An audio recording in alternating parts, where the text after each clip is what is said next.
Welcome to The Shed Wireless, a podcast for shedders, produced by the Australian Men's Shed Association and hosted by John Paul Young.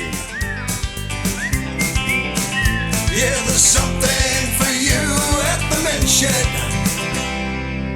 Hello and welcome to the Shed Wireless podcast, made in Australia and distributed all over the world for the love of shedding. Today we have a special episode for Men's Health Week. Our special guest today is Associate Professor Tim Moss from our partner Healthy Male. He's going to talk to us about what this year's Men's Health Week is all about. Stuart also talks to Robert Taylor from the Alcohol and Drug Foundation, who's talking to us about how alcohol affects us differently as we age. And Rip Woodchip is going to give us his spin on what we've been told today. Okay, let's get into it. You're listening to The Shed Wireless with my good friend John Paul Young. It's a podcast for shedders across Australia and around the world.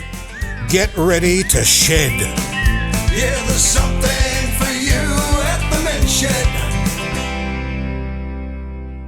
Once a year, like Mother's Day and Father's Day, we take time to look out for our own health. Really? Just once a year? Fellas, we can do better than that. We can all make it a priority each and every day to check in on ourselves and our mates. Isn't our health and well-being important enough to do just that? This year's Men's Health Week is on between the dates of the 10th and the 16th of June, and we get our annual reminder, just in case you've forgotten your New Year's resolution to take better care of yourself, that plan to start going to the gym, or just getting up that little bit earlier to go for a walk. On Men's Health Week, male-focused organisations get an opportunity to help us focus in on what matters most, our health. And when we think of the next generation, the example we set for the young men that will follow in our footsteps. To help us out today, to talk about Men's Health Week 2024, I've invited Associate Professor Tim Moss. He's the Health Content Manager for Healthy Male, one of our health partners, and he holds an adjunct appointment to the Department of Obstetrics and Gynecology at Monash University. His work in the field of obstetrics and reproductive medicine has him placed among the top 2% of the most influential scientists in this field. Tim joined Healthy Male back in 2020 after 20 years of working in academia and medical research. At Healthy Male, Tim works with Australia's leading experts in male health to provide information and education for the public and health professionals to support the health of Australian boys and men. G'day, Tim. How are you going? Good, thank you, Stuart. How are you today? Fantastic, mate. Good to have you on the program. Men's Health Week. Yeah. It's an international initiative. It's about shining light on the importance of men's health and well-being. Tell us a little bit more about it. Yeah, so Men's Health Week, I think, began in the United States about 20 years ago, I reckon. They tied it to the timing of Father's Day in the United States, which is why we celebrate Men's Health Week when we do. Mm-hmm. And it's celebrated, for want of a better term, by men's health organisations all throughout the world. So there are people in Europe, there are people in the United States, there are people in Africa and other parts of Asia that will all be getting on board to help promote men's health during that week. So during the week, key authorities in men's health space highlight the health challenges facing men, but also promote the benefits of doing something proactive to look out for yourself. That's got to be a good thing, Tim. Yeah, of course it is. We know that in Australia, men's health lags behind that of our female counterparts a little bit. We contribute more to, we have a greater burden of disease in males than we do in females, and that's true generally throughout the world. Yeah. And we know from investigating the causes of disease burden, the types of health problems that people have, that there's a large component, about 40% of men's poor health is due to their health behaviours, things that they do themselves that they can probably change, that could improve their health. I've been looking at some of the characters and the messages that are going to be presented this year's, and I think the simplicity of it all is that it comes down to doing the little things. Yeah, absolutely. Look, we hear about uh, we hear health advice all the time, and some of it's complicated. Which nutrients should I be Mm. maximizing my intake of, and exactly how many minutes a day of which type of exercise should I be doing. Hmm. But the reality is that everybody can eat a bit better, Hmm. and everybody can move a little bit more, Hmm. and just taking those first steps, doing a little bit, uh, can have quite a big difference. It's interesting when you look at physical activity, for example. The recommendation is that we get about 150 minutes of moderate intensity exercise every week. Hmm. That can be broken down into as many little pieces as you like, but you've got to think about, okay, what's the timing? What is moderate intensity? Uh, Basically, if we move more, we can achieve what we need. And it's not just exercise that we need to achieve those physical activity gains. We can get it from the work we do, Hmm. or from walking the dog, or working in the garden. There's all sorts of ways. And in fact, when it comes to physical activity, it's the people who currently are the least active that have the most to gain by increasing their activity only just a little bit. Mm. So if you're sedentary, I'm sitting at my desk today, like I do most days. I get up and try to move around every 20 minutes or so. I make sure I walk the dog in the morning and in the afternoon. Mm. I get on my bike every now and again. Making sure that I am moving my body is something that I can do to protect my health.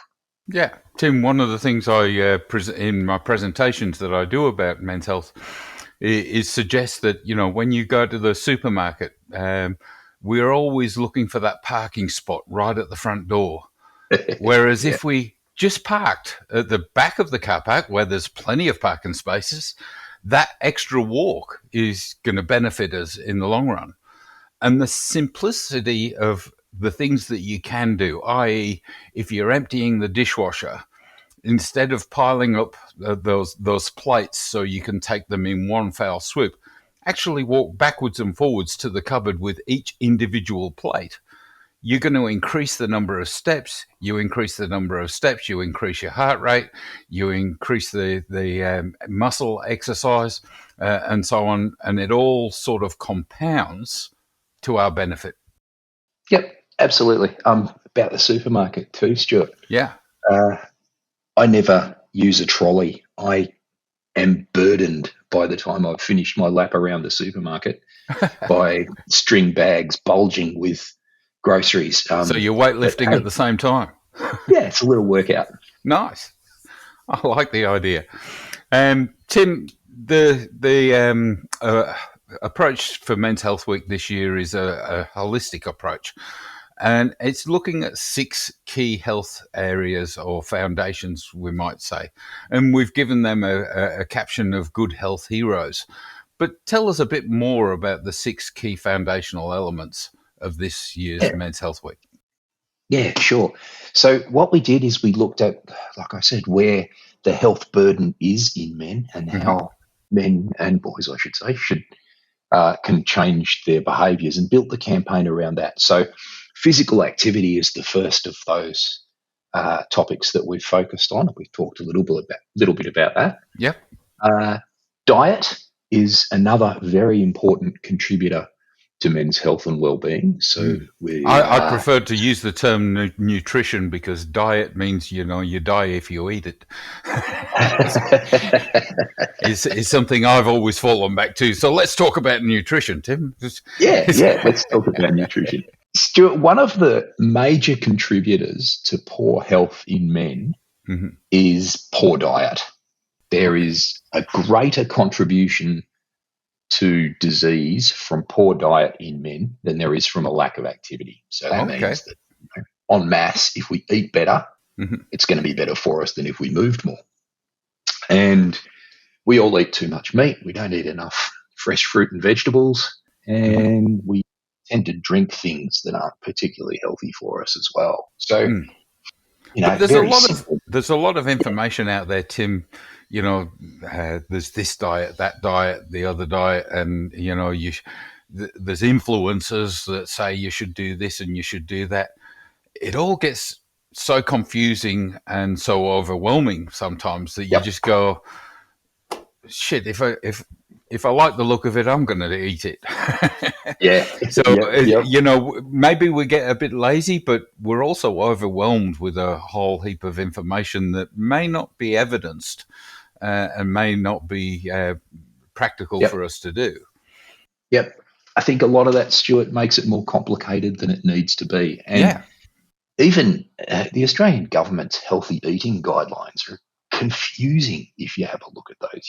There's X number of serves of this type of food and Y number of serves of that type of food. How big's a serve? And how often am I supposed to be having these again? And does, my breakfast cereal fall into cereals, or what other categories of food are in there? It can be difficult. And then on top of that, you have, oh dear, we need more zinc in our diet. We need more protein in our diet. We were looking at this at work the other day, and we had a look at what are the nutrition guidelines from countries overseas.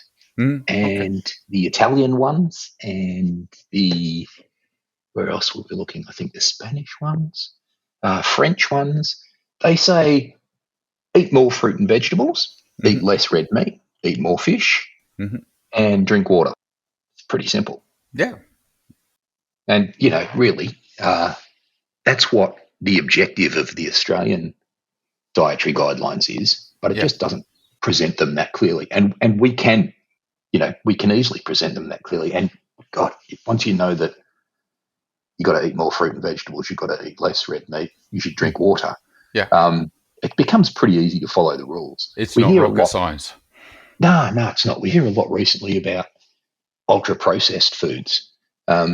And how bad they are for us. And they probably are. There's not, great. Well, look, there's not great evidence for a lot of dietary information, because it's difficult to do a randomized controlled trial on diet, where you get half of randomized people to eat one thing and the other half the other, get people to stick to it. Yeah. But there's certainly there certainly seems to be decent evidence that ultra-processed foods, so these are things that are made in factories, not kitchens. They use chemicals, not things that we recognise as ingredients. And those sorts of foods look like they're pretty bad for us. My own diet, I've worked hard to try and reduce my consumption of those sorts of things, and I try to follow the rule that I only eat things that my grandparents would recognise as food. That's a good rule of thumb. Yeah, it knocks out a lot of the rubbish. So basically what we're saying from a nutrition point of view is keep it simple. Don't overdo it, but have a balance across the board in regards to your intake. Let's move on to reducing risk-taking. Yeah. Now, are we talking about drugs there, or what are we talking? Yeah, we are talking about drugs and smoking and protecting yourself from sun damage, protecting your skin. Oh, okay. Things like gambling as well, and workplace injury. They all sort of fall into that. So climbing up ladders. Yeah, that's exactly right. Okay. We know that Australian men have a large health cost because of injuries that they sustain at work, but also that climbing up a ladder that extends to cleaning the gutters at home and those sorts of things, doesn't it? The statistics on ladder injury from ER departments is quite phenomenal, actually. That's right. I'm at the age I'm at the age where I should be wearing a helmet when I climb a ladder, but I don't, which is. I'm Yeah, I'm at the go a little age, bit Tim, further. where I need to get a younger person to climb the ladder. So yeah, so what we're basically saying here for reducing your risk is look at, guys, what you're doing, and maybe think twice. Is this to my benefit, or can it be detrimental? Especially with things like alcohol, drugs, gambling, cigarette smoking, and the That's right. like.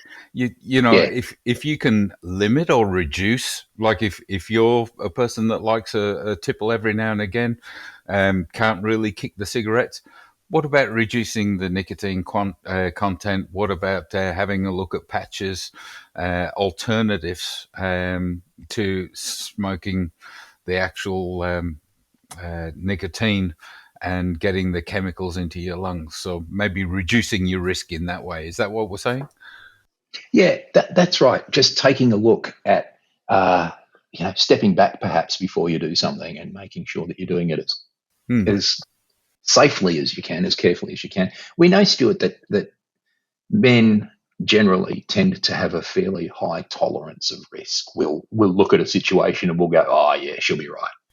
Um, just From our younger men's perspective, there was nothing to getting a bit of an adrenaline rush when you were pushing the boundaries of doing something, whether that be driving, riding a motorbike, walking on a ledge. You always sort of push the boundaries, didn't you? Yeah, that's right. And, that's an important part of human development, it turns out, taking risks. And, Dirty Harry said a man's got to know his limitations, right? True. Um, so finding those through risk-taking behaviour is actually pretty important. Mhm. But it's better to get the buzz from risk-taking in safe situations rather than in dangerous situations. Okay, so let's put the buzz to sleep and let's Yep. talk about sleep, It rest. lets, yeah, The next element within, I think this is rule or element 5 is sleep, and I find that so important to my mental health and well-being. yeah. Look, sleep is critically important. Do you know there's algae in the oceans that display characteristics of sleep? Like it's one of those fundamental biological things that stretches back through our evolutionary history, and it's something that we really need. Our body does different stuff when it's asleep than it Mm-hmm. does when it's awake. Our mind is different, our metabolism's different, our cardiovascular system's different. So getting good quality sleep is critical to making sure that you're well. It gives your body a chance to rest and rejuvenate. It gives you opportunity to consolidate memories from during the day. So it's important for everything from physical to mental health. Yeah. My father often pointed out it's a type of rejuvenation and repair, but it also makes you taller because as you It does make you taller. I was, I I was, often laughed about that because he's a short man. he needed more sleep. Definitely. Yeah. I think what's important when it comes to sleep is that we we have a regular routine about it. That from a biological perspective, when it gets dark, we slow down and we go to sleep, and when the sun comes up, we get up and we do our stuff for the day. Mm-hmm. There are people who work shifts whose sleep schedules are out of sync with the normal day and night cues that their bodies use to regulate themselves. So that presents some challenges.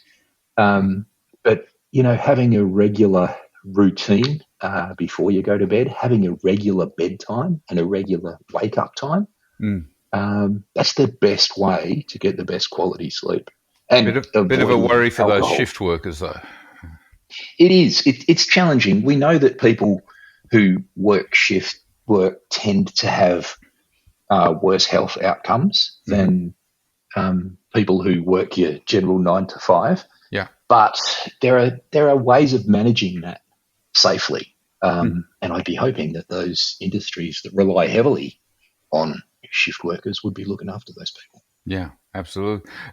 We were actually having a conversation the other night about the workers in sort of the mining industry that do 12-hour shifts, and it's 3 on, Yep. 4 off type, that rotational type stuff, those changes that need to take place must have wear and tear on one's mental well-being, their ability to sleep, their ability to feel well and recover. I Yeah. often wonder how these guys do it for so long. And Yeah, it's amazing to me. I think that's the thing about our bodies is that we can tolerate some pretty difficult conditions or situations for quite a long period of time, but at some point we reach breaking point. okay, so let's move on. We've got now connection, and so ticks the box from a men's shed perspective. Men's sheds Yeah, it really tick sure the does. box when it comes to the connection element of these elements that we're talking about during Men's Health Week. Connection, why is it so important? Oh, there's so many reasons why connection is important, Stuart. We are social creatures to start with. We've Absolutely. evolved in groups, being in groups of people that help to protect us, keeps us safe, and stops us getting eaten by lions. But social connection is important because it gives people sources of information to Yeah. start with. So, when you get together with your mates and you talk about your health, you find out things that you didn't know otherwise. Mm-hmm.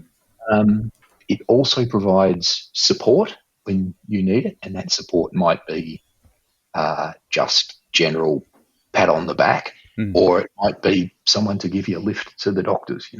Yeah. That sort of practical help Yeah.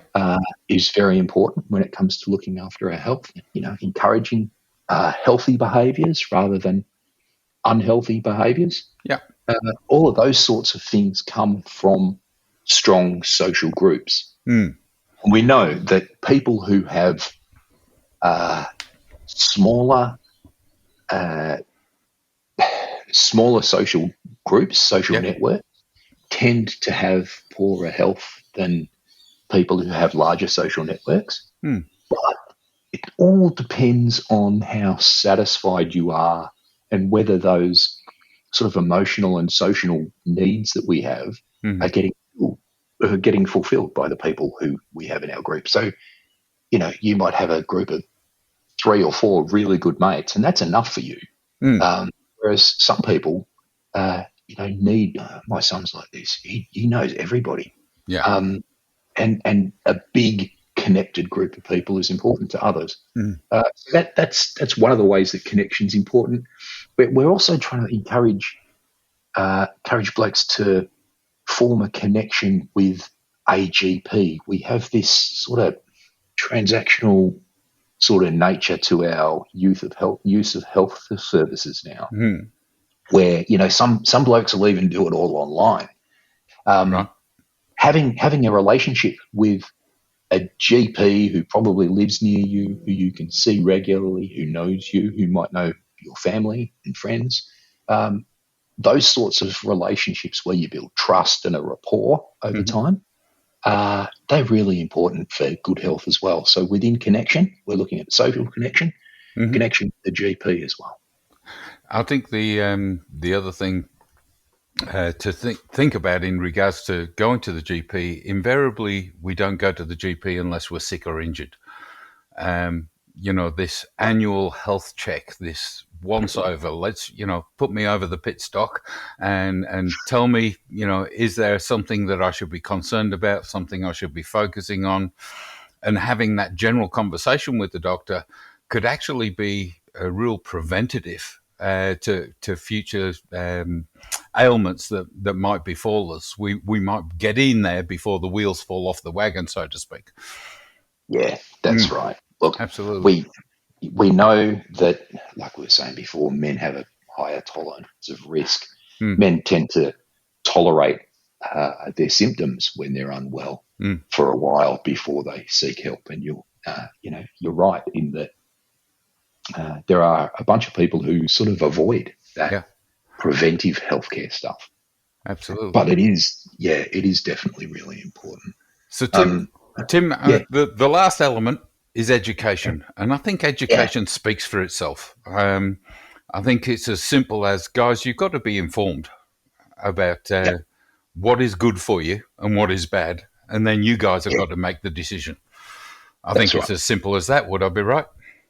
Yeah, absolutely. And knowing where to find decent information too, Stuart. Where we've got the internet, we can find out something about everything now, but not everything's always right. So I was just having about to say Google Google Doc doesn't necessarily always have the right answer. Nah, that's exactly right, and that's why that relationship with your GP is important. Uh-huh. But also, organisations like Healthy Mail that provide evidence-based advice that's tailored to the needs of Mhm. men and boys. Using reliable sources of health information, that's Mhm. really important. Yeah, absolutely. And so there are websites. Health Direct is Yeah, a great platform to go in because it's got a bit of a let's analyze your symptoms type thing, yeah. where Some of it can, those tools, yeah, yeah, some of those tools on Health Direct are really good. yeah. So you can sort of drill down, and that sort of semi informs you before you go and see the doctor and say, Doctor, I'm concerned about this, this, and this because I've read this, this, and this. And you can have a real intellectual conversation rather than just going, Doc, it hurts here. Right, take this medicine. Yeah, You're not really understanding what has caused it, what you need to do personally to prevent, and maybe even the personal things that you could do to benefit alongside the medication that you're taking, i.e., increase your exercise, better your diet, your nutritional intake, etc., yeah, etc. Get more social, and get more sleep. So I think, yeah. Tim, we've covered everything. There's a website that's just been launched, goodhealthheroes.com.au. Is that right? Yeah, that's right. I'm not sure if it's live just yet, It is. Stuart. I checked it out It is. yesterday. Oh, that's fantastic. You're ahead of me. I've been It's up and busy. happening. Yeah, good. I've been busy because Healthy Mail has just updated its website too. Ah, right. So Okay. So you've that got looks everything all happening. brand new and fresh. Yeah, So, yeah, it's so a we've busy got time. some quick characters to talk about. Physical Phil, nourished Nick, connected Kai, switched on Sam, rested Rowan, and educated Enzo. I'm worried Yeah. about educated Enzo. All right. And to understand that, people, you're going to have to go on to the website and check them out. And as soon as you see Educated Enzo, you'll know exactly what I'm talking about. Guys, connect to goodhealthheroes.com.au and find out some more information, dig down and see what's good for you. And Tim, I can't thank you enough for joining us this episode to promote Men's Health Week 2024. Stuart, my absolute pleasure, as always. Thanks, Stuart. It really is important that we look after our health all year round, and this week gives us a chance to do a bit of a check-in on ourselves and see how we're going. I wonder what Rip Woodchip has to say about the matter. Rip? Nailed it. Nailed it. Nailed it with Rip Woodchip. G'day, Shadows, Rick Woodchip here. How y'all going today? Well, Stuart tells me it's Men's Health Week this week. So what does that mean? Time for the annual checkup? Time to start a diet? Time to get a head check? Or maybe all of the above, eh? When I hear it's Men's Health Week, I just take it as a bit of a reminder to stop and have a good hard look at myself. How am I really travelling? Health-wise, I mean. Just check in with myself to see everything is running tickety-boo and all. It's good that we do that sort of stuff nowadays, because us blokes are notorious for not looking after ourselves. So nice to get a bit of a reminder, or maybe a kick in the arse, every now and again. Because let's face it, old habits die hard, and I know I still tend to forget to do it as often as I should. I mean, I might neglect me niggling elbow, or try to ignore the fact that I had to put an extra hole in me belt, or pass off me fluctuating moods as an account that everybody else around me has just been an idiot. It's just, or it was just, a bloke thing. breed 'em tough, boys don't cry, and all that crap. I got it from my old man. He was me hero, but his motto was, don't think about it and just keep working. Mental or physical pain, that was. I never saw him cry, and I didn't much see him laid up by anything. He could be one foot in the grave and one in the banana peel, and still drag himself to work. Yep, he worked himself all the way to an early grave that way. I'm not saying he would have lived till 100, but I reckon he could have saved himself a bit of pain and suffering in his latter years if he'd maybe got himself to the dock a little more than he did, and had not taken up some of those bad habits back in the day. But the other problem with that attitude was, as a young fella, it made me feel if I couldn't swallow a bit of pain, I'd be less of a man in his eyes. Lucky I had me mum to mollycoddle me a bit in that regard, bless her heart, and that's why I try to set a good example for my young bloke. Don't stuff around and think everything will just fix itself, because more and often than not, it don't. What do they say? It's okay not to be okay. Realistically, fellas, if a ute was blowing black smoke out of the exhaust pipe, you'd take it to the mechanic, wouldn't you? Or else you know it's just going to get worse and end badly. Or more expensive even. So why the hell is it that us blokes are so ignorant and arrogant as to not go to the doctor if we bust something on ourselves? Or better still, how is it we take our car in for a service twice a year just for some maintenance, but we only go to the doc if we're on death's door? As Benjamin Franklin said, an ounce of prevention is better than a pound of cure. Ignorance ain't bliss, fellas. Look, from what I've learned, good health ain't rocket surgery. Yeah, you need to get checked regularly for the unexpected, but the more educated we are, the better chance we can pick the signs. And the rest, well, diet and exercise seem to be the root of most of these issues. So basically it's about keeping on moving, eat good food, get good sleep, and hang around good people. And be one yourself, just like me. So why not, if you haven't already, make an appointment to get the once over. Or even better still, take a young fella along with you for the ride. All right, fellas, catch you next time. Look after yourself. Since we're focusing on men's health today, Stuart's back again, this time with On the Pulse. Thanks, JPY, and g'day everyone. I'm Stuart Torrance, Shed Development Coordinator, Wellbeing and Health, and this is On the Pulse, where we discuss anything and everything about health and wellbeing. When I was younger, let's say, I'd like to go out and have fun. A lot of fun. I might have given a few things a good nudge when it comes to drinking and trying a few things to help the night along, but I never missed a day's work, that's for sure.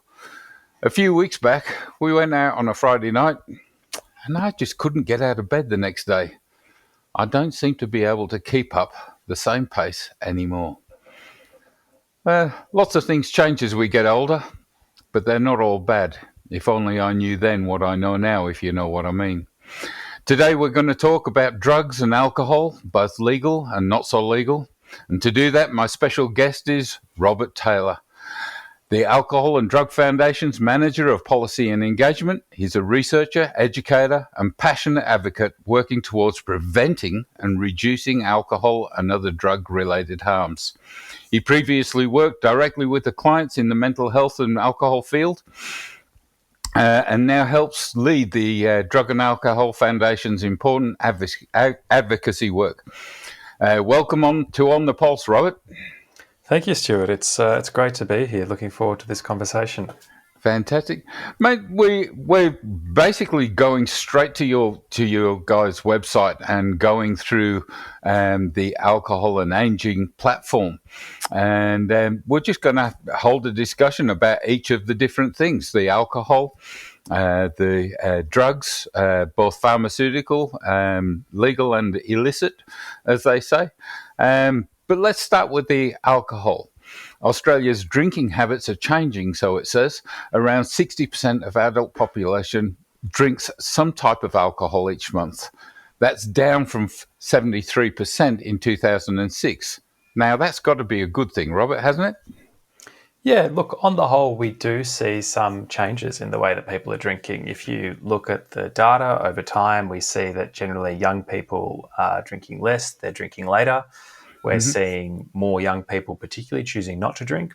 We've also had a lot of immigration in Australia, and we've had a lot of immigration from places where alcohol is less common than it might be in England or other places in Europe where a lot of immigrants have been previously from. So we have seen those changes. But what we've seen at the same time is still there is a lot of risky drinking that goes on. And how we define risky drinking is drinking in excess of the national guidelines. And so those are no more than 4 standard drinks in a single day or a single session, or no more than 10 standard drinks across the course of any given week. So we do see risky drinking still going on. And unfortunately, what we're starting to see is that there is, for older Australians, we see young people most likely to exceed that single-use guideline. We know young people go out, as you were describing before, have a bit of a nudge and can, binge drink, we usually say, which puts you at risk of kind of accident, injury and so on. But it is actually the older Australians group who do tend to drink more in excess, or the most in excess of the 10 standard drinks a week guideline, which puts you at risk of things like long-term diseases, so cancers, liver issues, and even brain disease. So even though we are seeing an adjustment in the overall numbers, which is due to a bunch of factors, there's still a lot of things we need to keep in mind in terms of the health risks of alcohol consumption. So the national guidelines, you mentioned that there's no more than 4 standard drinks on any one day, but I think they also relate to 10 standard drinks over the whole week. So, if you're going through your week and you want a beer each night with your dinner, it's not a problem. And, there's still plenty of room for movement when it comes to having the barbecue on the weekend and having 2 or 3 at the barbecue. But I've also heard, Rob, that it's good to have a couple of days off each week. Is that true? Yes, absolutely. The body is a really interesting thing, is the brain and the nervous system. And what we're starting to understand a lot more with alcohol is that it is like other substances. It affects the nervous system, it affects the brain. And the more often we're using it, the more habituated our body becomes, the more used to it our body becomes. And the less of a break our body gets from kind of breaking down those things or processing it. So it is really helpful to have a couple of days off during the week. And absolutely, as you say, it doesn't hurt necessarily to drink within those guidelines, or it's less risky, we'd say. But sticking to those is a really good way of starting to think about how you might reduce the health impacts. So we keep talking about risks and harms of alcohol. Why is drinking more harmful for older people? There's a whole host of reasons. A lot of it just has to do with the way our bodies change as we get older. As our bodies change, the way we process the things that we put into it change. So our liver might become a little bit less effective at processing the alcohol. Some of the things that alcohol actually metabolizes into in the body, those things are quite toxic and quite harmful. They're the things that make you feel quite poor the next day after drinking too much, and it can take longer to clear those out of the body. But it also puts us at risk of things like falls if we're intoxicated, or injuries, as well as things like mental health issues. And if people are drinking long-term at amounts that are in excess of the guidelines, we're also putting ourselves at risk of, as I mentioned before, these longer-term quite serious things like over 7 different types of cancer that we know that alcohol causes, liver disease, as well as brain injury. We know alcohol actually has a really significant role to play in impacting on people's cognition, particularly if they've been drinking at high levels for a long period of time. Yeah, you pointed out the falls and injuries after drinking. Let's face it, some of us are getting a little less steady on our feet, regardless of whether we've had alcohol or not. So it's probably better to be cautious. So there's some alternatives that we can do to reduce our alcohol intake and maybe keep in line with the national guidelines or even keeping under them. So what are some of the things that we can do to reduce our risk? Well, you mentioned a great one earlier. If you are currently having a drink every day, maybe think about having a little space in between. Take a day off here and there, maybe every second day as a start, and see how you go, see how you feel. Would you expect that you'd feel better, more energetic, wake up feeling a bit fresher, probably sleep better? You might hopefully notice a little bit of an improvement in your wallet if you're not drinking every day.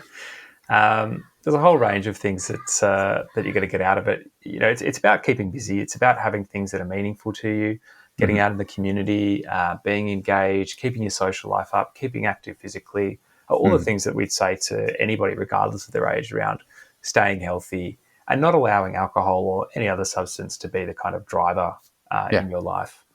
So is alcohol free and low alcohol alternatives a good way of reducing that risk? They absolutely can be. We kind of tend to say we're really supportive of people using zero or low alcohol drinks. If they're looking to cut down, they can be a fantastic alternative and a really nice way to ease yourself into a changing pattern in your drinking.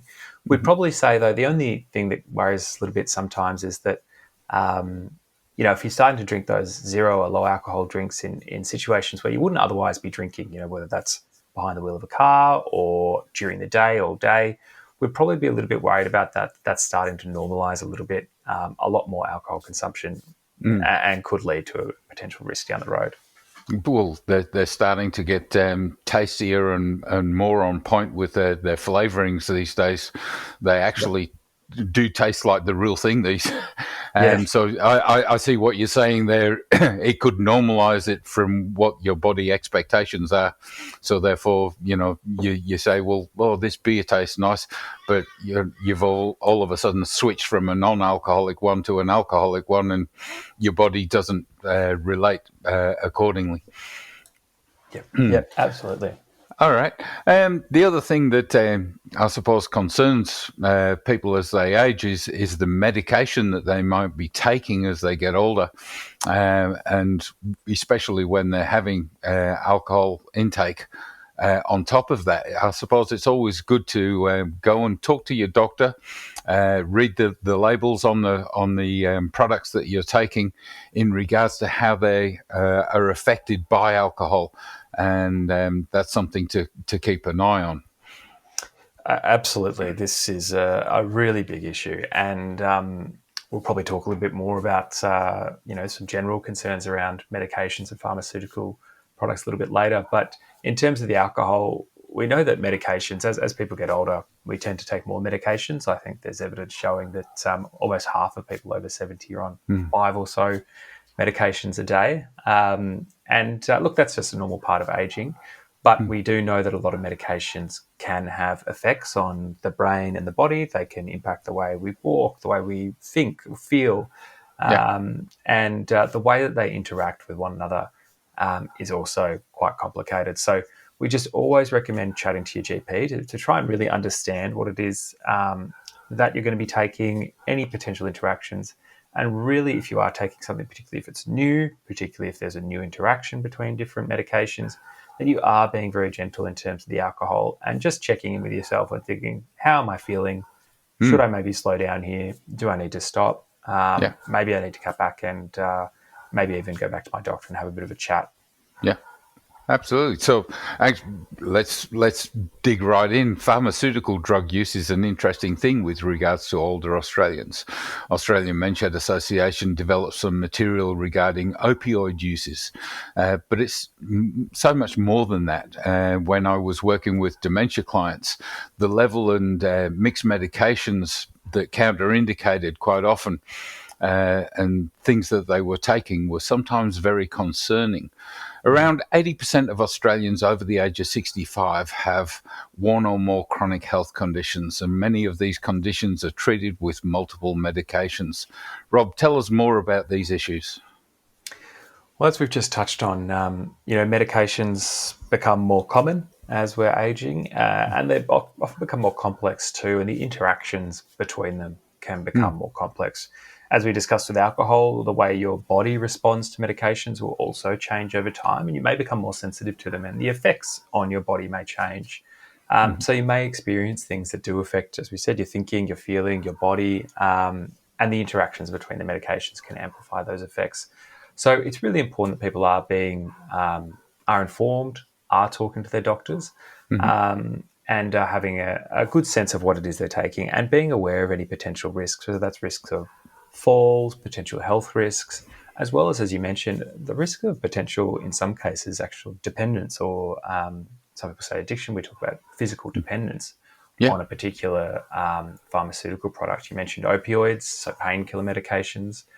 Those are really good examples of drugs that we can be prescribed in the short term for valid medical reasons that can then end up actually leading to dependence and withdrawal, which can be a very difficult experience. So understanding those risks is really important. And so making sure you're having a clear, informed conversation with your GP about that is the best start.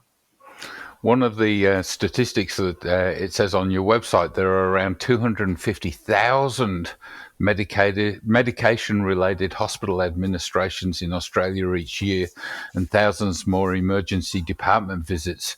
The majority of these are potentially preventable. Those are huge statistics. What are the risks of pharmaceutical drug use in older Australians? You're absolutely right. It is a really concerning number. And what we see at the pointy end of that, unfortunately, is that unintentional overdose deaths due to medications are really jumping, particularly in this older age group.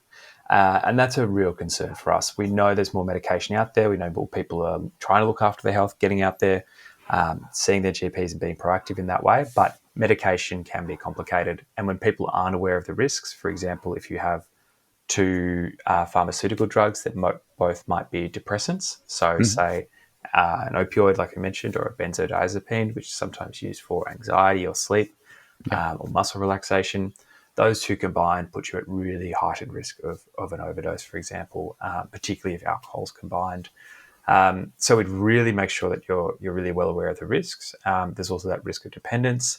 And there's those risks and interactions that we mentioned. So we'd really encourage people to make sure that anything they're taking, they're doing so within their prescribed guidelines. We know that often, we can end up with extra medication in the house, whether that's a partner's or friends, family members, or leftover medication from a previous script that we might have had.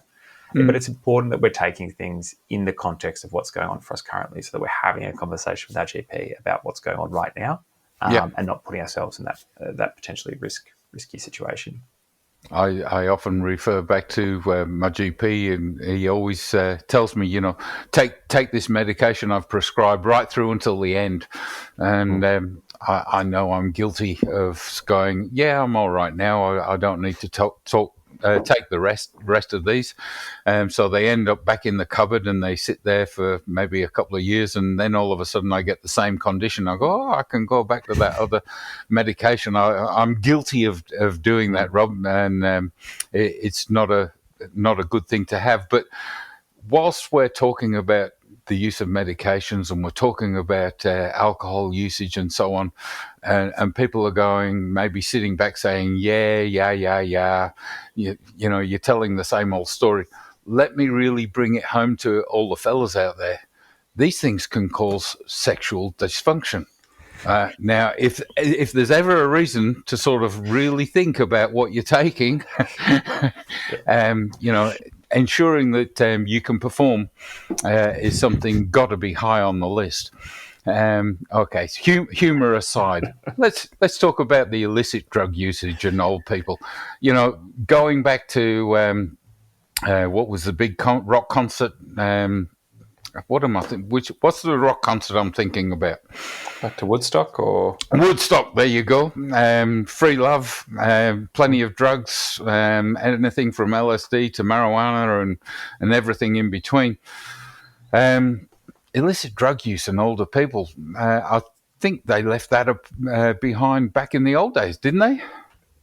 Well, that's a great point. I think it's really important to point out people have been exposed to illicit drug use right across their lives, because someone's in an older age group doesn't mean they're naive at all to the world. And we see a lot of the similar patterns play out with older Australians that we do with right across the population, which is that people use different substances for different reasons. Some people might use a drug like alcohol to relax. Other people use other substances for the same reason, to relax. It might be to fit in. It might be for relieve pressure, stress, to have fun, to enhance an experience. There's a whole range of reasons that people will use illicit substances in Australia. It's often the case that it's people that have used them previously in their life, and as you mentioned, there's a strong history of that. Yeah. But it is, on the whole, important to say it is a roughly small percentage of older Australians who do use an illicit substance. Only kind of a few percent. Compared to the younger age groups who do tend to use them a little bit more. But as we said before, like with alcohol, there is that probably increased risk of harm for some of the same reasons, the way that our body handles substances and the potential interactions with medications and so on. So again, we'd really encourage anyone who is choosing to use an illicit substance to make sure they're really well informed. What are the risks of using that substance, and how can they stay safe if they are choosing to do so? I'm a strong supporter of the pill testing that the young people can do in some concerts these days. So I think it's a great move, because from what I hear, there's been a lot of people dump what they've taken to the concert, now realising exactly the substances that are in it. Because let's face it, some of these things are made in backyard sheds and garages, and are not exactly what you would call safe. Oh, that's right. That's right. People want to make good decisions for themselves. So empowering people with knowledge is a really strong way of doing that. So to avoid, the risk and harms of illicit drug use, avoiding mixed drugs or mixing drugs, I think your platform says, and that includes mixing alcohol and prescription medications. Starting with lower doses and seeing how they take an effect, particularly if you haven't used for a while, then waiting for an hour before having any more. So I suppose that gradual approach, because if you're going to do it, you're going to do it. So let's do it safely and with I suppose a certain amount of understanding that these are going to affect our bodies. Sorry, Rob. That's right, Stuart.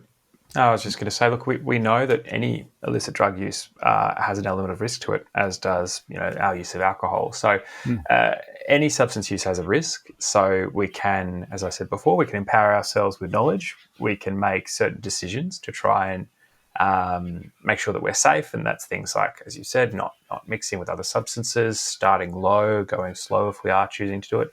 And making sure, of course, that you're not using by yourself, particularly if it's something you've never used before, making sure you're with someone safe and trusted. Fantastic. Rob, it's been fantastic talking to you. Do you want to just fill us in on your website address, if there's any helplines or things that you'd like to recommend people jot down for their own well-being?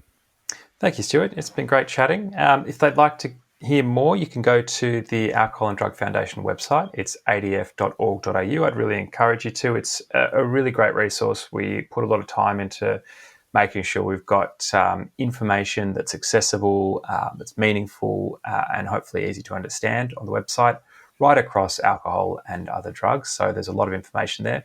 If you are concerned about your own alcohol or other drug use, you can also go onto our website and use our Path to Help tool, which will give you kind of personalised, individualised feedback, as well as direction to support services if you need them.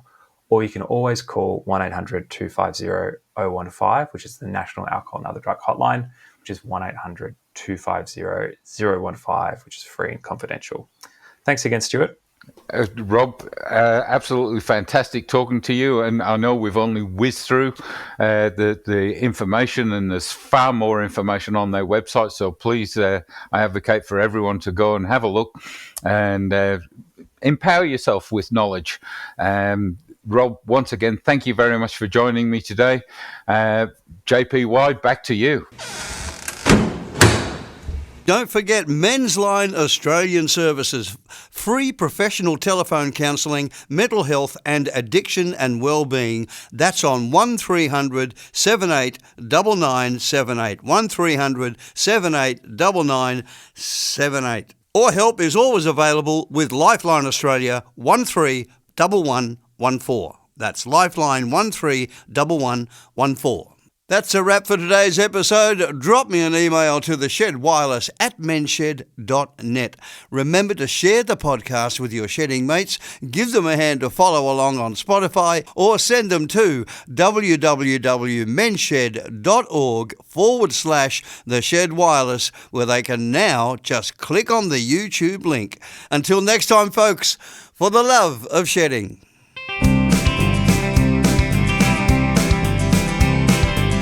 Don't matter if you work with wood or fabricating is your game. Everyone's the same. Yeah, we can do it all at the men's shed. Short, fat, tall, skinny, hairy, bald. In the shed, it's welcome one and all. Share the skills you know. We're all having a go.